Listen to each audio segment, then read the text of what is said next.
मित्रों, आज के इस पावन अवसर पर मैं आप सभी को हरतालिका तीज के व्रत की पवित्र और प्रेरणादायक कथा सुनाने जा रहा हूँ। ये कथा न केवल भक्ति और समर्पण की एक अनुपम गाथा है, बल्कि ये उन सभी स्त्रियों के लिए एक प्रेरणा स्रोत भी है जो अपने जीवन में प्रेम, विश्वास और धैर्य के साथ अपने परिवार और धर्म के प्रति कर्तव्यों का निर्वाह करती है। हरतालिका तीज का व्रत एक ऐसा पवित्र अनुष्ठान है जो सुहागिन महिलाओं द्वारा अपने पति की दीर्घायु, स्वास्थ्य और मंगल कामना के लिए किया जाता है। वहीं कुंवारी कन्याएं इस व्रत को अपने मनोवांछित वर की प्राप्ति के लिए करती है। इस व्रत की सबसे गहन और पवित्र मान्यता यह है कि इसे सर्वप्रथम स्वयं माता पार्वती ने भगवान शिव को अपने पति के रूप में प्राप्त करने के लिए किया था। ये कथा हमें सिखाती है कि सच्ची भक्ति और तपस्या से असंभव को भी संभव बनाया जा सकता है। हरतालिका तीज का व्रत भाद्रपद मास के शुक्ल पक्ष की तृतीया तिथि को मनाया जाता है। इस दिन का विशेष महत्व है क्योंकि इस दिन माता पार्वती ने अपने कठोर तप और अटूट विश्वास से भगवान शिव का हृदय जीता था। इस व्रत में कथा के श्रवण का विशेष महत्व बताया गया है। ऐसा माना जाता है कि बिना कथा सुने या पढ़े ये व्रत और इसके साथ की जाने वाली पूजा अधूरी मानी जाती है। इसलिए विधिवत रूप से भगवान शिव और माता पार्वती की पूजा करने के पश्चात ही इस कथा का श्रवण करना चाहिए। कथा सुनने से पहले अपने हाथों में एक पुष्प लेकर भगवान शिव और माता पार्वती को नमन करें। अपने हृदय में उनकी पवित्र छवि का ध्यान करें और अपनी मनोकामनाएं उनके चरणों में अर्पित करें। मैं इस वीडियो के अंत में अपनी सभी बहनों के लिए उनके पति की लंबी आयु और सुखी जीवन के लिए कुछ विशेष उपाय और विधियां विस्तार से बताऊंगा। लेकिन उससे पहले आइए हम सभी मिलकर इस पवित्र कथा का श्रवण करें। मित्रों, इससे पहले कि हम कथा में प्रवेश करें, मैं माता पार्वती और भगवान भोलेनाथ से अपने सभी माताओं, बहनों और मित्र बंधुओं के लिए प्रार्थना करता हूं कि जो भी इस वीडियो में हर हर महादेव कमेंट करे उसकी सभी मनोकामनाएं पूर्ण हो और जो इस चैनल को सब्सक्राइब करे उसे मनोवांछित फल की प्राप्ति हो। मैं प्रार्थना करता हूं कि भगवान शिव और माता पार्वती का आशीर्वाद आप सभी पर बना रहे। अब चलिए हम इस पावन कथा का श्रवण करते हैं। कैलाश पर्वत के रजत शिखर पर, जहां बर्फीली चोटियां आकाश को छूती प्रतीत होती हैं और जहां समय स्वयं भगवान शिव की इच्छा के समक्ष ठहर जाता है, वहां माता पार्वती अपने प्रिय स्वामी भगवान भोलेनाथ के समक्ष उपस्थित थी। चारों ओर एक गहन शांति व्याप्त थी। चंद्रमा अपनी पूर्ण कलाओं के साथ कैलाश को अपनी शीतल चांदनी से नहला रहा था और उसकी रोशनी में पूरा पर्वत एक स्वप्न लोक सा प्रतीत हो रहा था। हल्की हवा में पवित्र गंगा की कलकल ध्वनि और गंधर्वों के मधुर संगीत की झनकार वातावरण को और भी रमणीय बना रही थी। माता पार्वती, जिनके कमल जैसे नयनों में भक्ति और प्रेम की गहराई थी, ने भगवान शिव की ओर देखा। उनकी मंद मंद मुस्कान में एक अनुपम सौंदर्य था जो स्वयं प्रकृति को भी मोह लेने वाला था। उन्होंने भगवान शिव से विनम्रता के साथ कहा, हे प्रभु, हे त्रिलोकीनाथ, आप तो अंतर्यामी हैं। आप मेरे हृदय की हर पुकार को सुनते हैं। मैं आपसे एक ऐसी गुप्त व्रत और पूजन की विधि जानना चाहती हूँ जो करने में सरल हो, जिसमें शारीरिक परिश्रम कम हो, किंतु जिसका फल असीमित और चमत्कारी हो। ऐसा व्रत जो कुंवारी कन्याओं को मनोवांछित वर प्रदान करे और विवाहित स्त्रियों को सुखी समृद्ध जीवन के साथ साथ उनके पति की दीर्घायु प्रदान करे। हे नाथ, मेरी सखियां मुझसे बार बार ये प्रश्न करती है कि ऐसा कौन सा व्रत है जो कम परिश्रम में अधिक फल दे और उनकी सभी कामनाएं पूर्ण करे। कृपया आप मुझे इस व्रत का विधान बताएं ताकि मैं अपनी सखियों को इसका महत्व समझा सकूं। भगवान भोलेनाथ, जिनके मस्तक पर चंद्रमा शोभायमान था और जिनके गले में सर्पों की माला लहरा रही थी, ने माता पार्वती की ओर स्नेहपूर्ण दृष्टि से देखा। उनकी गंभीर किंतु करुणामयी वाणी में एक दिव्य आलोक था। वे मुस्कुराते हुए बोले, हे पार्वती, तुमने जिस व्रत के प्रभाव से मुझे अपने पति के रूप में प्राप्त किया, वही व्रत इस संसार में सबसे उत्तम और सरल है। मैं तुम्हें प्रेम और भक्ति के वशीभूत होकर इस व्रत का रहस्य बताने जा रहा हूं। भारतवर्ष में जैसे नक्षत्रों में चंद्रमा, ग्रहों में सूर्य, देवताओं में भगवान विष्णु, नदियों में गंगा और पुराणों में महाभारत सर्वश्रेष्ठ है, वैसे ही ये हरतालिका तीज का व्रत सभी व्रतों में सर्वोत्तम है। इस व्रत का प्रभाव इतना प्रबल है कि ये करने वाली प्रत्येक स्त्री अपने पापों से मुक्त होकर मनोवांछित फल प्राप्त करती है। भगवान शिव ने अपनी गंभीर वाणी में कथा को आगे बढ़ाया। हे पार्वती, सुनो, मैं तुम्हें उस प्राचीन कथा का स्मरण कराता हूँ जब तुमने हिमालय के हिमगिरी पर्वत पर इस व्रत को किया था। आज से कई युगों पहले हिमगिरी पर्वत की गोद में एक ऐसी भूमि थी जहां प्रकृति स्वयं अपनी पूर्ण सौंदर्यता में खिल उठी थी। वहां के वृक्ष हरे भरे थे, जिनकी पत्तियां हवा में लहराती हुई एक स्वर्गीय दृश्य प्रस्तुत करती थी। रंग बिरंगे फूलों से सुसज्जित वो पर्वत विभिन्न प्रकार के फलों से लदा रहता था। वहां पक्षियों की मधुर चहचहाट और जंगली जानवरों की दहाड़ से वातावरण हमेशा जीवंत रहता था। गंधर्व और अप्सराएं वहां आकर नृत्य और गायन करते थे, जिससे वो पर्वत संगीतमय हो उठता था। उस पवित्र स्थल पर तुमने, हे पार्वती, एक तपस्विनी के रूप में घोर तपस्या की थी। तुमने निर्जला व्रत रखा था। वैशाख की तपती धूप हो या श्रावण की मूसलाधार बारिश, तुम अपनी तपस्या में अड़िग रही। तुम्हारा मन केवल मुझ में केंद्रित था। तुम्हारी ये दृढ़ता देखकर प्रकृति भी तुम्हें आशीर्वाद देती प्रतीत होती थी। तुम्हारे पिता पर्वतराज हिमालय तुम्हारी इस कठिन तपस्या को देखकर अत्यंत व्यथित हो जाते थे। वे दिन रात तुम्हारी चिंता में डूबे रहते थे। समाज में लोग उनके बारे में कहते थे कि एक राजा होकर भी उन्होंने अपनी इकलौती पुत्री को जंगल में सन्यासी जैसा जीवन जीने के लिए छोड़ दिया। इससे उनकी प्रतिष्ठा पर प्रश्न उठते थे और वे मन ही मन दुखी रहते थे। एक दिन मुनिश्रेष्ठ गरुड़ देव तुम्हें देखने हिमगिरी पर्वत पर आए। जब उन्होंने नारायण नारायण का उच्चारण किया, तब तुम्हारी तपस्या भंग हुई और तुमने अपनी आंखें खोली। गरुड़ देव को देखकर तुमने उन्हें अर्घ्य दिया, आसन प्रदान किया और उनकी विधिवत पूजा की। तुमने उनसे पूछा, हे प्रभु, आप आज इस तपस्विनी के आश्रम में किस प्रयोजन से पधारे हैं? आपके दर्शन से मेरा तप और अधिक फलदायी हो गया। गरुड़ देव ने तुम्हारी भक्ति और सौंदर्य की प्रशंसा की और बोले, हे पार्वती, तुम साक्षात शक्ति स्वरूपा हो। तुम्हारे दर्शन से मैं धन्य हो गया। इतना कहकर वे वहां से चले गए और भगवान विष्णु को तुम्हारी तपस्या और सौंदर्य का बखान किया। भगवान विष्णु ने अपनी दिव्य दृष्टि से तुम्हें देखा और तुम्हारे रूप और तप पर मोहित हो गए। उन्होंने गरुड़ देव के माध्यम से तुम्हारे पिता पर्वतराज हिमालय के पास विवाह का प्रस्ताव भेजा। गरुड़ देव ने पर्वतराज से कहा, हे पर्वतराज, भगवान विष्णु तुम्हारी पुत्री पार्वती से विवाह करना चाहते हैं। तीनों लोकों में उनके समान कोई वर नहीं है। न ब्रह्मा न इंद्र, कोई भी उनके समकक्ष नहीं है। अतः तुम्हें अपनी पुत्री का विवाह भगवान विष्णु के साथ कर देना चाहिए। पर्वतराज ने यह सुनकर प्रसन्नता व्यक्त की और कहा, यदि स्वयं भगवान विष्णु मेरी पुत्री से विवाह करना चाहते हैं तो ये मेरे कुल के लिए परम सौभाग्य की बात है। मैं ये विवाह अवश्य करवाऊंगा।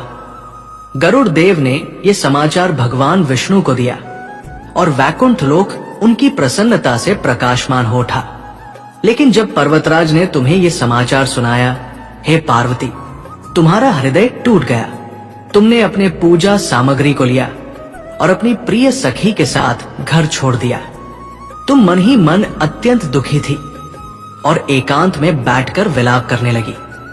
तुम्हारी सखी ने तुम्हारा दुख देखा और पूछा, हे पार्वती, तुम इतनी व्यथित क्यों हो? तुम्हारा विवाह तो जगतपति भगवान विष्णु से होने जा रहा है। तुम्हें तो प्रसन्न होना चाहिए। अपनी पीड़ा का कारण मुझे बताओ। तुमने अपनी सखी से कहा, हे सखी, मेरा हृदय केवल भगवान शिव को समर्पित है। मैं उन्हें ही अपने पति के रूप में चाहती हूं। मेरे पिता ने मेरी इच्छा को ठुकरा दिया, इसलिए मैं अपने शरीर का त्याग कर दूंगी। तुम्हारी सखी ने तुम्हें समझाया, हे पार्वती, शरीर का त्याग न करो। मैं तुम्हें एक ऐसे घनघोर वन में ले चलती हूं जहां तुम्हारे पिता तुम्हें नहीं ढूंढ पाएंगे। वहां तुम भगवान शिव की आराधना करना। तुमने सखी की सलाह मानी और एक घने जंगल में चली गई, जहां पेड़ों की छाव और नदी का पवित्र जल तुम्हें शांति प्रदान करता था। उधर पर्वतराज हिमालय तुम्हें खोजने में व्याकुल हो गए। उन्होंने पूरे राज्य में घोषणा कर दी कि जो कोई पार्वती को ढूंढ कर लाएगा उसे सोने के सिक्कों और राजकीय सम्मान से पुरस्कृत किया जाएगा। पर्वतराज मन ही मन सोचने लगे कि उन्होंने भगवान विष्णु से अपनी पुत्री का विवाह करने का वचन दे दिया है। यदि तुम नहीं मिली तो उनका वचन टूट जाएगा। इस चिंता में वे मूर्छित हो गए। जब उन्हें होश आया तो उन्होंने अपने सैनिकों को तुम्हें खोजने का आदेश दिया। उधर तुम उस घने जंगल में अपनी सखी के साथ एक पवित्र नदी के तट पर पहुंची। वहां तुमने मेरी अर्थात भगवान शिव की बालू की प्रतिमा बनाई और निर्जला व्रत रखकर मेरी आराधना शुरू की। जब भाद्रपद शुक्ल पक्ष की तृतीया तिथि आई तब तुमने मेरा विधिवत पूजन किया। रात भर जागकर तुमने गीत, भजन और वाद्य यंत्रों से मुझे प्रसन्न करने का प्रयास किया।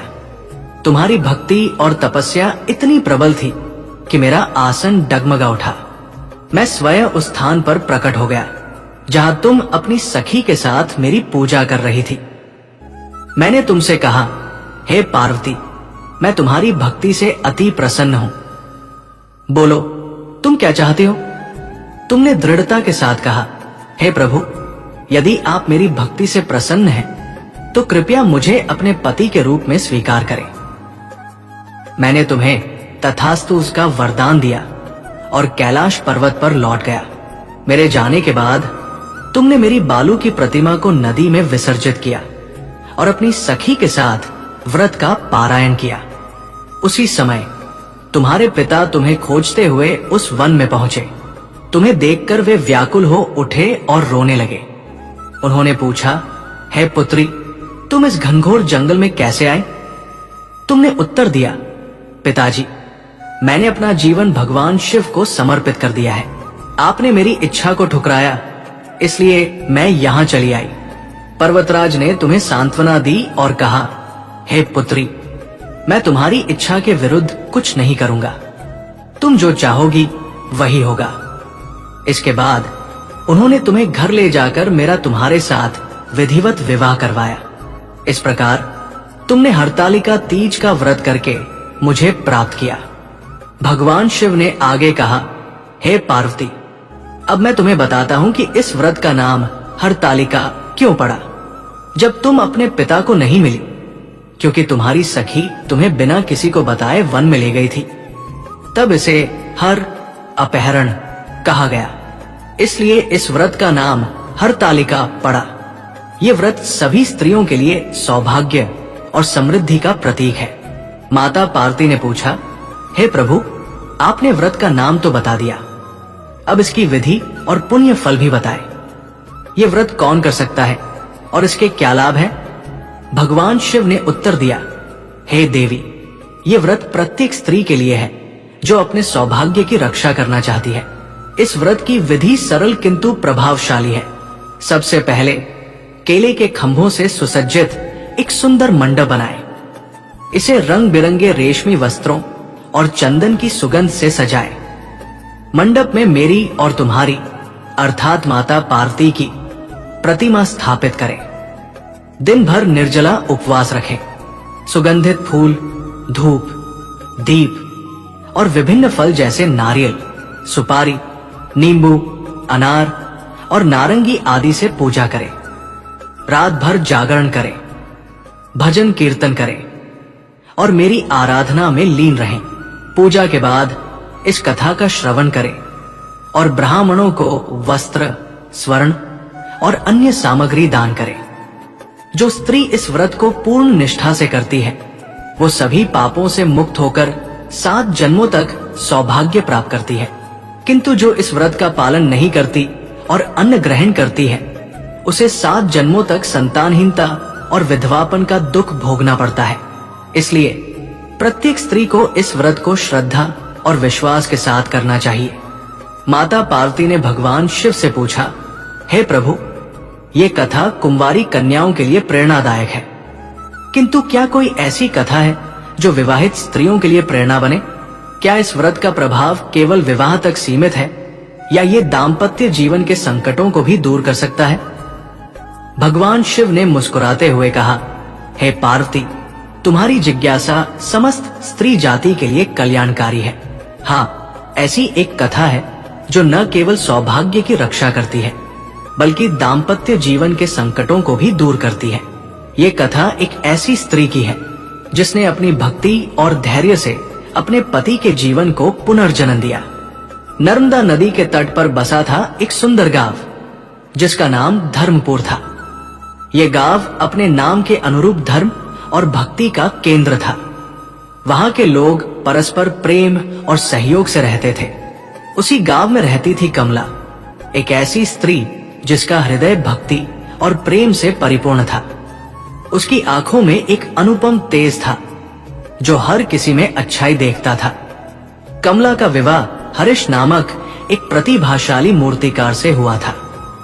हरीश की कला ऐसी थी कि वो पत्थरों में प्राण फूंक देता था। उसकी बनाई मूर्तियां इतनी जीवंत थी कि लोग उन्हें देखकर मंत्रमुग्ध हो जाते थे। कमला और हरीश का दाम्पत्य जीवन प्रेम और सम्मान की नींव पर टिका था। कमला हरीश की हर छोटी बड़ी आवश्यकता का ध्यान रखती थी। वो उनके लिए भोजन बनाती, उनकी कार्यशाला को साफ रखती, और जब हरीश थककर घर लौटता तो अपने प्रेम भरे शब्दों से उनकी सारी थकान दूर कर देती। हरीश भी कमला का बहुत सम्मान करता था। वो जानता था कि उसकी कला को जो ऊंचाई मिली है वो कमला के समर्पण और प्रेम के बिना संभव नहीं थी। किंतु समय के साथ परिस्थितियां बदली। धर्मपुर के पास एक बड़े नगर का विकास हुआ। वहां के एक धनी सेठ ने हरीश की कला को देखा और उसे नगर में एक बड़ी कार्यशाला खोलने का प्रस्ताव दिया। उसने हरीश को इतना धन दिया जितना उसने कभी सपने में भी नहीं देखा था।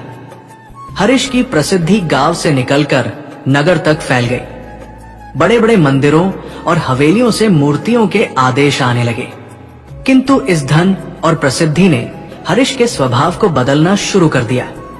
वो अपनी कला को अब ईश्वर की देन नहीं, बल्कि अपने व्यक्तिगत कौशल का परिणाम मानने लगा। उसके भीतर अहंकार का बीज अंकुरित होने लगा। हरीश के नए मित्र बन गए जो धर्म और परंपरा से दूर थे। वे पूजा पाठ को अंधविश्वास कहकर उसका उपहास उड़ाते थे। हरीश अब अधिकांश समय नगर में बिताने लगा। जब वो गांव लौटता तो थका हुआ और चिड़चिड़ा रहता। कमला जब उससे पूजा या व्रत की बात करती तो वो उसे टाल देता। वो कहता, कमला, इन सब बातों में क्या रखा है? असली देवता तो मनुष्य का कर्म है। मैंने अपनी मेहनत से ये सब हासिल किया है, किसी देवता की कृपा से नहीं। कमला को उसकी बातें सुनकर बहुत दुख होता, किंतु वो शांत रहती। वो जानती थी कि ये उसका हरीश नहीं, बल्कि उसका अहंकार बोल रहा है। कमला ने अपनी भक्ति को और गहरा किया। वो हर दिन भगवान शिव से प्रार्थना करती, हे प्रभु, मेरे पति को सही मार्ग दिखाए, उन्हें धन और प्रसिद्धि दे, किंतु उनकी विनम्रता और विवेक उनसे न छीने। समय बीतता गया और हरीश का स्वभाव और कठोर होता गया। उसने अपनी गांव की कार्यशाला में जाना बंद कर दिया। उसने उन पुराने औजारों को भुला दिया जिनसे उसने अपनी पहली मूर्ति बनाई थी। उसके मित्रों ने उसे मदिरापान की आदत लगा दी। वो कभी कभी नशे में घर लौटता और कमला से बेवजह झगड़ा करता। कमला का हृदय टूटता था, किंतु उसका विश्वास अटल था। वो अपने दुख को समाज के सामने कभी नहीं लाई और अपनी सारी पीड़ा भगवान शिव के चरणों में अर्पित कर देती। इसी बीच भाद्रपद का महीना आया और हरतालिका तीज का पवित्र पर्व निकट था। कमला के लिए ये व्रत उसके जीवन का सबसे महत्वपूर्ण हिस्सा था। वो हर साल इसे पूर्ण श्रद्धा और निष्ठा से करती थी। इस बार जब उसने हरीश से तीज की तैयारियों की बात की तो हरीश ने उसे कठोर शब्दों में झिड़क दिया। उसने कहा, तुम फिर से ये ढोंग शुरू करने वाली हो? भूखी प्यासी रहकर क्या मिलेगा?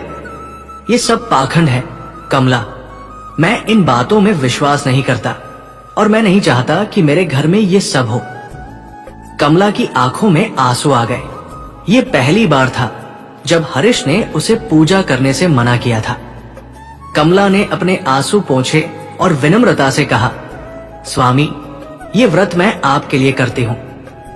ये मेरा विश्वास है, मेरा धर्म है। आप इसमें शामिल न हो कोई बात नहीं, किंतु मुझे इसे करने से न रोके। हरीश गुस्से में बोला, ठीक है, जो करना है करो, लेकिन मुझसे कोई मदद की उम्मीद मत रखना। इतना कहकर वो घर से चला गया। कमला का हृदय बैठ गया, किंतु उसने हिम्मत नहीं हारी। उसने निश्चय किया कि वो इस बार ये व्रत और अधिक निष्ठा के साथ करेगी। कमला ने बाजार से पूजा का सारा सामान जुटाया। उसने केले के पत्ते, आम के पल्लव, सुगंधित फूल, फल और सुहाग की सामग्री खरीदी। घर लौटकर उसने आंगन को गाय के गोबर से लीपा और सुंदर रंगोली बनाई। फिर वो नदी के तट पर गई और पवित्र मिट्टी लाई। उस मिट्टी को गंगाजल से गूंथकर उसने भगवान शिव, माता पार्वती और गणेश जी की मनमोहक प्रतिमाएं बनाई। प्रतिमाएं बनाते समय उसकी आंखों से आंसू बह रहे थे और वो प्रार्थना कर रही थी, हे मां गौरी, जैसे आपने तब करके भगवान शिव को पाया, वैसे ही मुझे मेरा खोया हुआ स्वामी लौटा दे। व्रत के दिन कमला ने ब्रह्मा मुहूर्त में स्नान किया, शुद्ध वस्त्र धारण किए और निर्जला व्रत का संकल्प लिया। उसने मन में कहा, हे प्रभु, जब तक मेरे पति का हृदय परिवर्तित नहीं होता, ये मेरा जीवन भर का तप रहेगा। हरीश उस दिन सुबह ही नगर चला गया और व्यंग्य में बोला, शाम तक जीवित रही तो मेरे लिए भोजन बना देना। कमला ने कोई जवाब नहीं दिया, बस उसे जाते हुए देखती रही। कमला ने पूरा दिन भगवान के ध्यान में बिताया।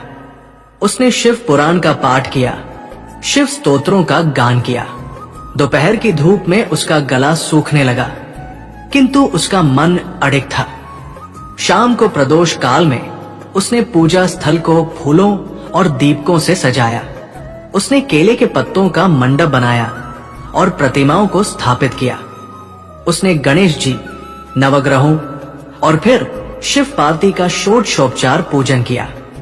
प्रत्येक मंत्र और पुष्प के साथ वो अपनी पीड़ा और प्रार्थना अर्पित कर रही थी। उधर हरीश नगर में अपने मित्रों के साथ मदिरा पान कर रहा था। उसके मित्र कमला का मजाक उड़ा रहे थे, किंतु हरीश के मन में एक बेचैनी थी। उसे कमला का शांत चेहरा बार बार याद आ रहा था। रात गहराने पर कमला ने जागरण शुरू किया। उसकी भजन की आवाज में इतना दर्द और भक्ति थी कि वातावरण पवित्र हो उठा। उसने प्रार्थना की, हे भोलेनाथ, मेरे पति को सद्बुद्धि दे, उनके मन का अंधकार दूर करे। उसी रात हरीश को एक स्वप्न दिखा। उसने देखा कि वो बूढ़ा हो गया है और उसकी कार्यशाला धूल और जालों से भरी है। उसके मित्र उसे छोड़ गए हैं और वो अकेला है। उसे कमला की याद आई और वो गांव लौटा। वहां उसने देखा कि उसका घर खंडहर बन चुका है। वो कमला को पुकारता है, किंतु कोई जवाब नहीं मिलता।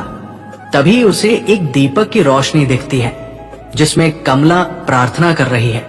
वो उसके चरणों में गिरकर क्षमा मांगता है। अचानक वो कैलाश पर्वत पर भगवान शिव के सामने खड़ा होता है। भगवान शिव उसे समझाते हैं कि उसकी कला उनकी देन है और कमला की भक्ति ने उसे पतन से बचाया है। स्वप्न टूटने पर हरीश पसीने से लथपथ उठ बैठा। वो तुरंत गांव लौटा। वहां उसने कमला को पूजा करते देखा। कमला की पूजा समाप्त होने पर वो लड़खड़ा गई और हरीश ने उसे थाम लिया। उसने कमला से क्षमा मांगी और कहा, तुम्हारी भक्ति ने मुझे नया जीवन दिया। उस दिन हरीश ने कमला का व्रत तोड़वाया और प्रतिमाओं को नर्मदा में विसर्जित किया। इसके बाद हरीश पूरी तरह बदल गया। उसने अपनी कला को फिर से भक्ति का माध्यम बनाया और अर्धनारीश्वर की मूर्ति बनाई।